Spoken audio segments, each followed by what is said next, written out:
No. Okay. Hello, my name is Tom, and today on the RV, we're going to remove this old propane fridge and look at fitting a new one. So this is a Norcool 1210, I believe is its name.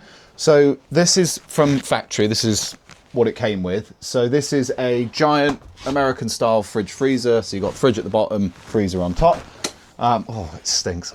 Absolutely stinks. This is Norcold seems to be quite a common brand for these sort of RVs that do a range of different fridges, and they're quite clever, really. They run on both DC power, which would be like off your batteries.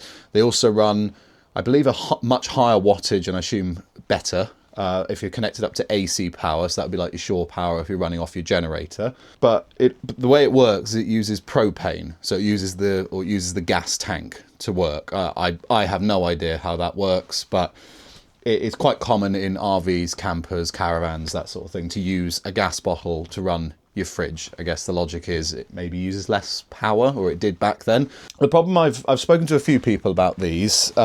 These really should just be removed, really, because they're apparently really inefficient. Because even when they're running off their electric, even if it's on the DC, I think this thing is rated, hang on 2 seconds, I'll be able to tell you, 43 watts. 43 watts of energy.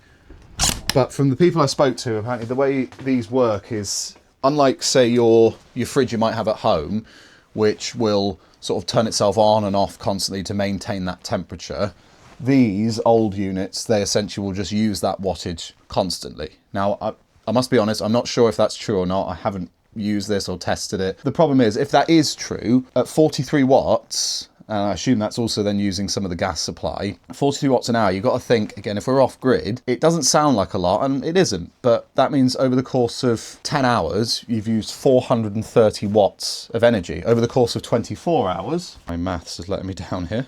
So that means over the course of a day, you've used 1,032 watts. Over 24 hours, 1,032 watts. That's over a kilowatt of energy. Now, again, we're going to have solar on the roof, which should be able to generate quite a lot of power per hour in optimal conditions. But this is the thing with a fridge, you've got to think this is something that is on constantly, and it has to be on constantly because obviously stuff will spoil in there if it goes off for too long. And if it does rely on gas, to me, that's even worse. Now, I don't mind having gas for some things in here, like the hob that the camera's currently sat on. Like, again, it just means I've then got to keep the gas supply topped up. I don't know how frequently this thing will be moving. I don't know yet.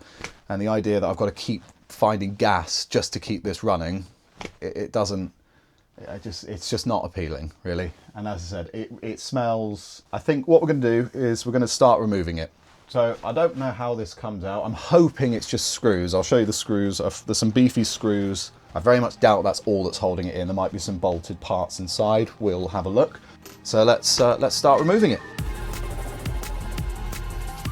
If you wanted to convert this to a normal electric style fridge, I assume you'd have to get the parts from America. And they're $1,500. I think I found the company that does this, which, not meaning to knock it. Again, replacing this is going to be faffy because of, I'll explain why when it comes out, all the height and stuff. It's not a traditional height. Keeping this in place might be better for optimizing the space here, but 1,500 quid. I mean, I can get a decent fridge for a lot less than that. So yeah, I don't think that's it. Ooh.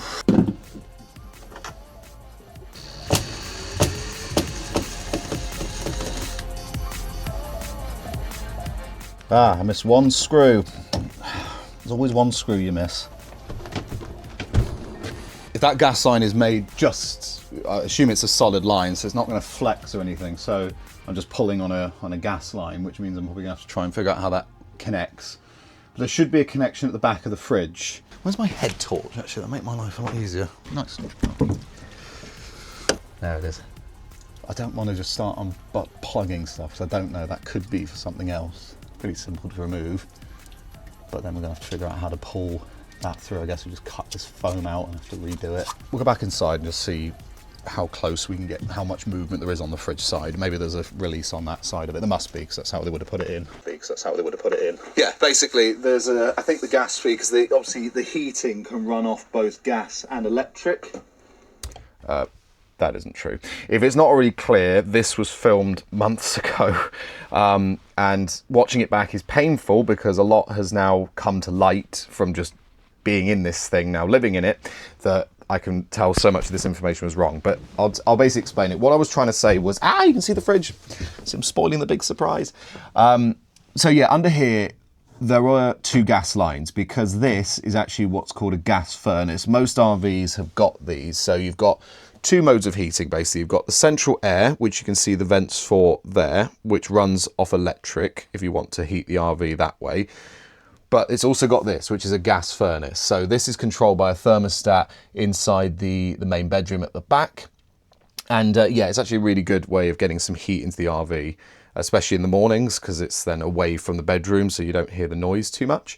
So yeah, there were 2 gas lines. Those 2 lines I just showed you, one is for the fridge, or was for the fridge, and the other one is for that gas furnace. Obviously, we don't want to disturb the gas furnace because we still want that to work. So we need to remove the old gas line for the fridge and then pull it up through that foam. Back to the video. There's a big digger.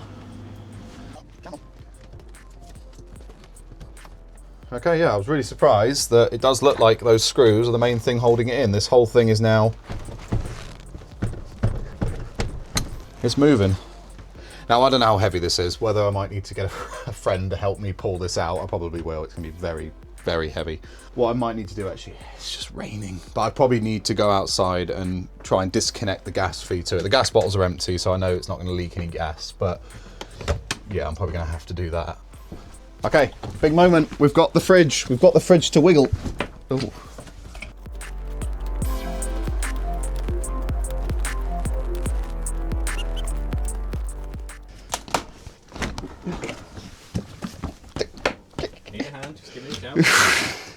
Might go check the back. Just make sure there's nothing left holding her in. I promise it's going well. I don't know how we're going to get this out of the door. But anything holding it in? Ooh, Okay, rather sillily, there was still the gas line attached. We thought we'd detached it from the fridge itself. You can see it is coming. Ooh, how's it looking? All right? She's free. Ooh, I'm calling that out. We will, I'll check back with you once we've got it out. As a message to Mum, if you do see this, I love you if this thing crushes me. But right, and then I'll try and, yeah. So we just walk it. I think we're going to need to put it down on that first step. Yeah. I'm like, yeah. Oh. I don't know, this is the fridge. Right, go on, lift it up.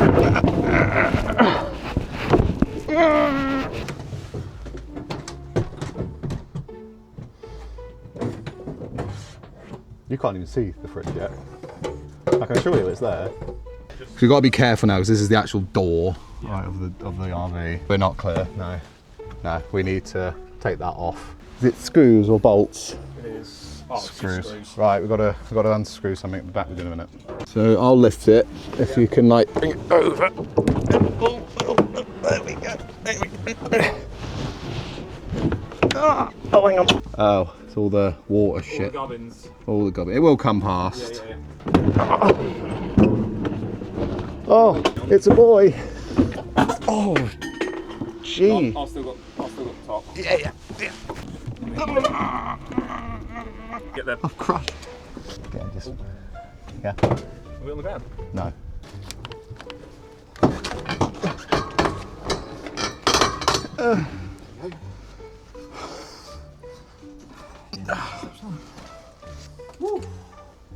A fridge. If you want it, drop me a message. It'll be in the scrapyard now. The fridge is out. So you can see back here, this is how it literally plugged in through a door on the outside of the RV. Bit strange. We've got a water feed, I think, for an ice maker, the gas line, which I'm hoping we haven't damaged, and just some electrics. The plugs are here. So now there's a nice big cavernous hole. Many weeks later, I have a new fridge. Here it is. I'm going to unbox it in a second, but there was the old space for the fridge, and we've used it as a bit of a dumping ground up to now. Essentially, we still need to clear up. We need to do some proper, to plug up that hole. We're going to now remove this skylight thing, which obviously is no longer needed because that was for the old gas vent thing. And again, there's cold air coming in there, so we just want to get rid of that. So first off, why don't we unbox this new washing machine? I have bought a washing machine as well. I have bought a washing machine, which is this thing. 2,000 quid this was. 500 quid though. I paid 500 for it. It's 2,000 brand new. It weighs 100 kilos. I think that's probably just where it's going to live now forever. I need to wait until I've got some friends. I'm still trying to find some. So this is a proper washer dryer with a heat pump. So this is so scattered. It's all over the place. But this is a very expensive washer dryer because it's got not only washing and drying functions, which I know you can get for a lot cheaper, but it uses a heat pump dryer, which apparently is, while slower than a condenser dryer, it uses a lot less power, which again is what we need in an RV. But yeah, okay, let's get back to unpacking that. Okay, well there she is. The company I bought this from is a company called Inlander Low Voltage. I'll put a thing on screen now. Basically, I thought it was quite cool because what they do, they take a normal fridge and they rip out all the internals and they put in a 12 volt compressor. So this is a 12 volt compressor fridge. I think is really cool. Now, there's the compressor. There's so much shit everywhere. So there's your compressor unit. You get a year's warranty with this. It's like it's basically a brand new fridge. It is. They buy these, put this in its place, and it's designed for vans and camper vans and stuff like that. And there we go. There's our power lead. Simple as that. It's just literally a red and black connection. Now this is brilliant because this original fridge that was in here already had 12 volt DC. There we go. So this is what I will imagine. There we go. One of these cables will be just a 12 volt feed for the fridge. I need to check what amps it is because I think, look at that. If we look in here, we've got a 12 volt fuse here for reefer interior. I think that's the fridge, a 15 amp fuse. As long as that is 12 volts, those wires, and assuming that compressor doesn't need more than 15 amps of current, we can just hook it up to the original thing, and we've still got a fuse connection, which is really nice. They were really helpful in Inlander. They had a few models. This was, I know it's blue, which doesn't really go with anything.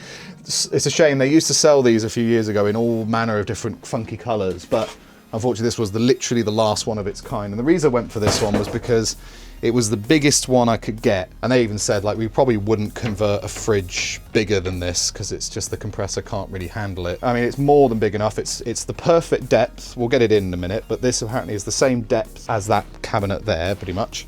Little freezer in there, which is fine. I don't freeze stuff. This is the other reason I like this. It's a 70-30. Is he really going to talk about fridges? I thought he was going to be doing cool stuff, but no, I'm going to talk about fridges. This is a 70-30 split, which is what I wanted because I fridge way more than I do freeze stuff. Oh, it's on wheels.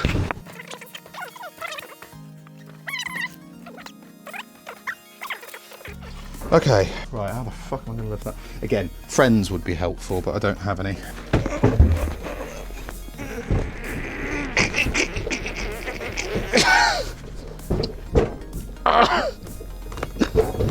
Oh. Oh, my back. Oh, that is my back. Oh, dear. Oh, my God, it's going in. Mom, get the camera! Oh! It's not level at all. That is a fridge. Look at that. Now, something some people might be asking, especially RVers, is why did you not just go for a normal domestic fridge that you can get from Curry's or anywhere like that? I did consider it because a lot of RVers do that. Most of them did say, rip out that old gas fridge, get rid of it, and get just a normal one you'd have in your house. A couple of problems. One, it's kind of hard to find one that would fit in that space. Most fridges are 2 meters, which that just wouldn't fit because it's not on the ground. But you can get smaller fridges, that's not a problem. And also not energy consumption. A lot of modern fridges apparently are quite efficient, and you can find quite efficient fridges. The problem became with the issue of then you've just got to run it off a plug socket, so that's normal AC. Now, I've got AC sockets. In fact, there's one behind that washing machine to obviously make that work. There's an AC socket behind there, so you can just literally plug in a normal fridge into the back of there. The problem with that is then it means that your AC inverter, so that's the thing that takes the DC power from your batteries and turns it into alternating current, so from direct current to alternating current, that inverter would have to be running 24/7, because again, I don't know how often I'm going to be plugged into power. I don't know how off grid I'm going to be. And the reality is that I just figured that being as that is something that's going to be on 24/7, you don't want your inverter on all the time if you can avoid it, because there is a bit of power loss. To run an inverter, they're very efficient these days. Is that cold? I can see my breath. They are very efficient these days, but you still lose a few percent of power just to run the inverter. So it uses a bit of power just to do the alternating current. It's not a lot, but it's a factor. And again, unlike the washing machine, which only needs to be on whenever I need to wash my clothes, the fridge will be on 24/7. So I just figured that having something that runs directly off of DC, which would be a compressor fridge, was a really good idea. It was expensive though. That fridge freezer was £650, and that was on sale. And that was the last we ever recorded. That was it. That was months ago. Since then, a lot has changed. So I'm now living in the thing full time. And the fridge is all done. There you go. And there she is. I'm sorry nothing else was filmed. There was just a lot of rush to get going because my personal situation changed. So we had to kind of get this done as quickly as possible. So a lot of it wasn't filmed. But that was the final product. So I'm going to go through the extra bits that we did do to get this in place. So let's start with the surround. So you can see here we've put these sort of bits of MDF paneling in, and then it's been stained to match the original wood. If you remember the little bit of the clip where I stuck my head through the little hole as a funny shot of when it had been removed, you saw foam down each side. That was a fly's nest. It was dozens of flies all sort of in this dazed state. Absolutely disgusting. So that all got ripped out, and just didn't really think we needed the foam. So we've just covered this up. We've added in this bit of carpet up the top here. Now again, you'll see this more clearly. We'll go up to the roof in a second, but there was a vent up here, which was part of the gas ventilation system. That's obviously no longer needed. This doesn't use gas. So that's been plugged up with some wood, expanding foam in the hole, and then a piece of sheet metal on top. You'll see that in a second. There was also a hole. That bit of wood you can see there that's been sort of siliconed in place, that was the old access for the gas and the electric lines, which has an access door on the outside. I'll show you in a second. No longer needed anymore, so that's all been plugged up. This should also help the thermals of the RV, keeping heat in, obviously because there would have been a bit of heat loss out the top, through that hole, out the back. So that's all been plugged up, which is really nice. You can then see these kind of joists here, which again have been stained. This is the bit now that's not finished. So what I wanted to do was create a sort of larder thing. So basically you can see it, the fridge didn't fit the original enclosure. I was never going to find one that was a perfect fit. So what we're going to do is I've had to put the fridge in the middle, as you can see, and the reason for that is actually because of these hinges. So you can see the fridge door, because of its like retro-y design, kind of it sticks out as you open it, so you couldn't put it all the way to one side, which I would have liked to have done, but just couldn't do it. Didn't think of that when I bought it. But the actual fridge does work really well. I'm now living in it. I've been using it for the last few weeks. It's a really good fridge. It's nice and quiet. The compressor comes on and goes off on its own as of when it needs to, and it's really quiet, and it does cool down very quickly. Some people said compressor fridges can be quite sort of loud when they come on. It's not the case. I know a lot of people say those gas fridges, they're pretty much silent, but that is not intrusive at all. It is like your fridge at home if you ever hear that come on. This will be a pull-out larder. Again, as I've said many times, I hate woodwork. I can't stand it. So I'll get to it at some point. But yeah, and there'll be then another little cupboard up here at the top. You can see the joists here, which sort of wedge it in place. They've got this bit of foam we've put on it just so it doesn't rattle. It's also secured in. While I take this off, you can also see a bottle of rum. But you can see this piece of sort of vinyl flooring we put in. I was really happy with this. I thought it just added to the blue, which I actually have really grown to like. I think it fits the kind of wood veneer around the RV. I think it works. This was just an extra bit because this was just literally like chipboard. So this was literally just measured, cut, and then just basically high temperature adhesive, trim adhesive like you put in a car to glue it down. And I'm really happy with that. Same with the carpet at the top. There was no real reason to put the carpet in it because it was the old fridge filled the space. you never would have seen any of that. The carpet, I had some spare carpet. It just takes your eye off it. Again, once the drawers and stuff are finished, the larder, you won't see that carpet because it doesn't really go with anything. And again, it will act as a little bit of insulation to stop sort of heat escaping the RV. But yeah, this is how we secured it, which I thought was quite good. So you can see this bolt here, and there's another one over there. You can probably just see it there. These aren't the fridge's original feet. Those are actually for this thing, the washer dryer. When you buy washing machines brand new, they have those, I don't know what they call them, but they stop the drum from spinning in shipping. They lock it in place. When I bought this secondhand, it still had those. And I figured, well, why don't we just use them? Because they've got this kind of rubber foot on them and then a sort of more hard plastic top to rest on. And this is really nice and soft, and there's a hole that goes all the way through. So this is literally just a long bolt that then secures into the original sort of thread of the feet, which I think at the top of my head was an M6 thread. And yeah, and that just holds the front in place, locks it, and the back is held in with those joists. Now, because the RV has since moved, I can confirm it doesn't move.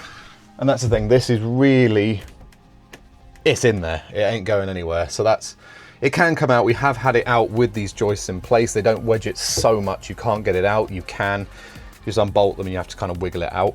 So yeah, really happy with that. And then the electric side of it very quickly.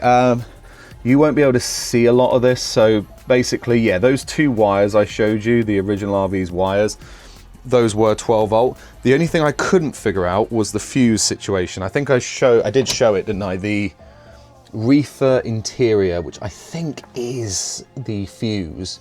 When you press that in or try and trip it, the fridge seems to stay on. Now, those two original wires would be fused somewhere, they have to be, but I wanted to be safe. So what I've done is I've added an inline fuse. So again, 15 amp, the manual did state what ampage fuse to use. And then what I've done is I've done that. And then what I've also added in is a switch. There you go, just a switch there.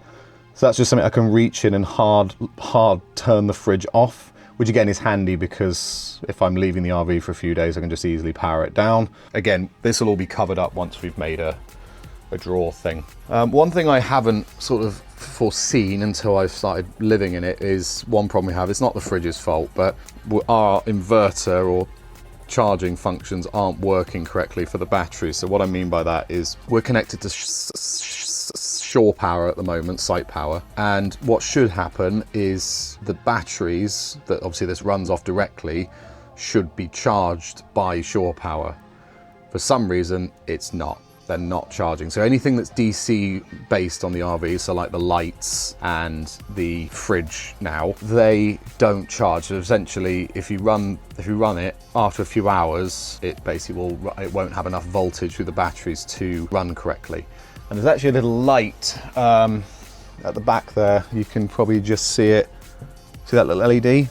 That will start flashing if there's an error with the fridge. It's actually quite a high-tech fridge. You can plug a laptop into this if you want to and load up software and read error codes and stuff like that. And you can, if you want to, you can hook up fans to the back of it so it can turn on and off fans if it's getting too hot, so it's all thermal controlled. It's quite clever. I don't think that'll be needed.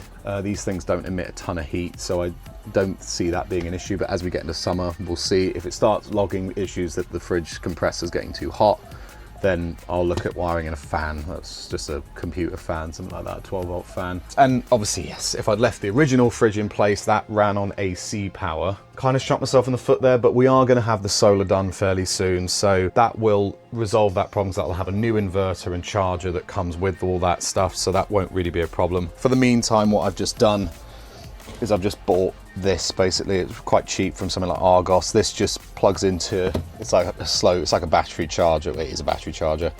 That just plugs into your 3-pin socket up there, connected to the batteries, and that just keeps it topped up on either a 6 amp or 12 amp power setting, depending on how quickly you want the battery to charge.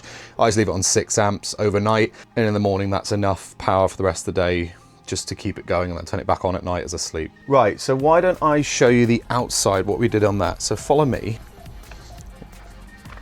Right, so this was the back of the fridge. So there you go. I might paint this at some point, but you can just see this has just been waterproof sealed in place. And that obviously, so literally just behind here was the original plugs for the fridge. And this is where the gas line came up through under the bottom here. So there was that gas line for the fridge. So you can see there was the furnace line, which we've kept, and then just a captive nut here for the old fridge line to blank it off. This was fucking impossible to find because obviously America is very special and the only place in the world that uses Imperial. So trying to find this thread pitch was just impossible. I went to so many different plumbing shops, which obviously didn't have it because we use metric like everywhere else in the world, but America has to be special. Yeah, basically I ended up going to a tractor shop of all things. I just basically took in this bit, which I cut off, and then took that to different shops, and they just came out and said, yep, there you go, and it threaded straight on. Obviously gas isn't under a ton of pressure, but that is tight, and the gas has been since filled. I've been using it and it's not leaking. Okay, right. Why don't I show you the roof as well? So I'll just quickly show you that. I still need to clean the roof, I haven't done that yet. But yeah, you can just see this is very, oh, I can't even do that. It's too bright. Yeah, this is literally just aluminium, so it shouldn't rust. So underneath this is expanding foam, and then underneath that was that wooden panels to block it off. And this has been sealed in with what's called Sikaflex, which is exactly what sort of the RV already has on the roof. It's very common on motorhome, Sikaflex. It's really good stuff. Now this is again good because not only does it clean up the roof, but it means this is now another area where we can have another solar panel. You can see the extra space that's added. We have also cleaned up the whole front of the roof. You can see that. The old satellite dish is gone. Some old telephone stuff has gone. We've got a huge space for solar panels there, which is the next job. So sorry it wasn't all properly filmed, but thank you for watching. And I will see you in the next one, hopefully for solar panels. Just need to find some money. See you next time.